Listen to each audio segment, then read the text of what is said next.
எல்லாருக்கும் வணக்கம். என் பெயர் கரிகாலன். நான் இயற்கை வழி வேளாண்மையை நானே செஞ்சுக்கிட்டு இருக்கிறேன். அதை மற்றவங்களுக்கு விழிப்புணர்வாகவும் ஏற்படுத்திக்கிட்டு இருக்கேன். பாரம்பரிய நெல் ரகங்கள் பற்றி நிறைய விஷயங்கள் தெரிஞ்சு வச்சிருக்கிறேன். நான் இப்போ நல்லரிசி பற்றி பேச போகிறேன். நல்லரிசி இயற்கை அங்காடி வச்சிருக்கிறாங்க.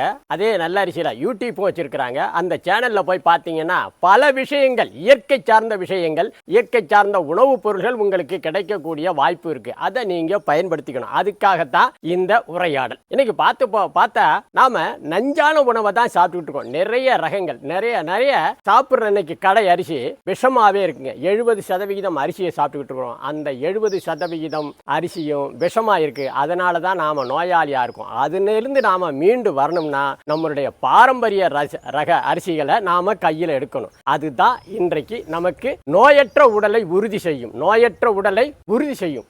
இதோட ஃபுல் வீடியோ நம்ம நல்லரசு யூடியூப் சேனல்ல இருக்கு.